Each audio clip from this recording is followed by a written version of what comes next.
Hey guys, Professor Bill, Comic Book University, and Black Panther and the Crew, issue number 2. Now, ta-nehasi Coates. ta-nehasi Coates. Wow.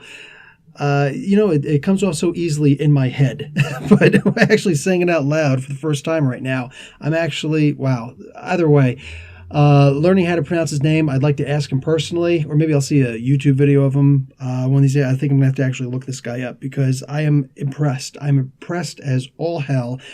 You guys know I have read and reviewed all of the World of Wakanda. That was a comic that really, it just made me happy to read this comic. It felt good inside to see the world of Wakanda literally expanding, opening up, seeing more than just the direct interactions with the Black Panther. Wakanda's a huge place. Maybe they don't have a whole bunch of different superheroes there, but they got something. They got to have something there.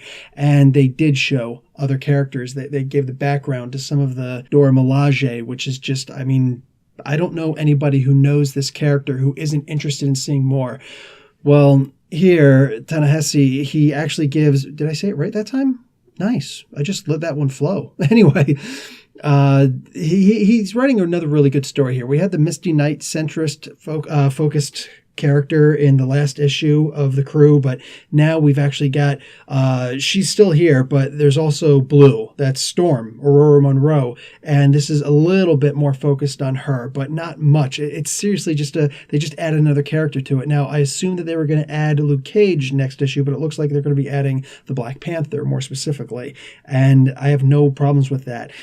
We just get to see a little bit more of an expansive, we're getting to learn more about who this Ezra character is, this activist who was arrested all the time, and the most recent time he died in prison. I don't know if he actually did die or not, but either way, it seems like that's the case so far. That's what they're leading us to believe. So until they spring some kind of a surprise, he's actually the new superhero named such and such, then yeah, or supervillain, which I hope that doesn't happen. Honestly, the way this comic is going, I really like the idea of this unsung hero in this comic. So we get to see that at the end of this comic with all the crazy stuff that happens here. We get to see that Ororo Monroe goes downstairs. It's almost like a Steve Rogers when he originally was about to get the super soldier serum. There was a secret entrance in this inconspicuous location. She goes downstairs and she gets to see the Black Panther. That's her ex-husband, mind you.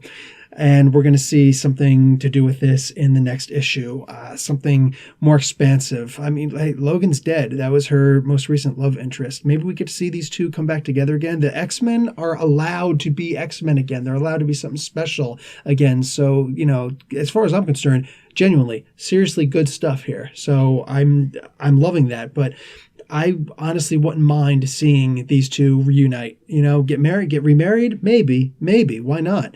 But I'm not even hoping for that much that fast. I just want to see these two together again. They were such an incredible couple, and I'd really like to see that magic continue. Guys, I'm going to give this comic a B-. This was a lot of fun to read. This was almost informative. It reminded me because I knew that Storm's parents were actually ambassadors. So I knew that they did spend some time in Harlem, the cave-in, all that crazy stuff that happened to them.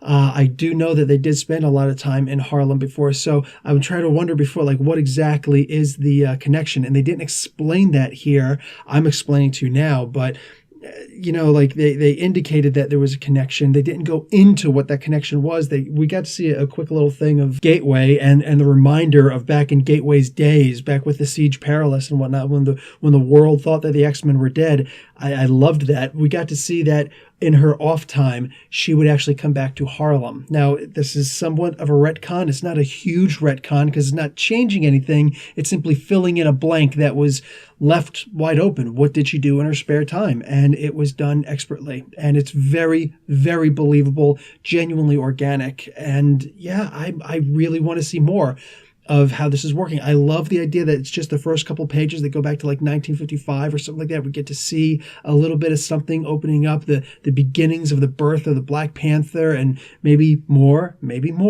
And we get to see what's happening today also, and how eventually these two timelines are going to tie in together. And I just hope that this comic stays alive long enough so that we get to see what that connection is made, because I genuinely see something really good connecting in the future. Anyway, guys, Professor Bell, Comic Book University, class dismissed.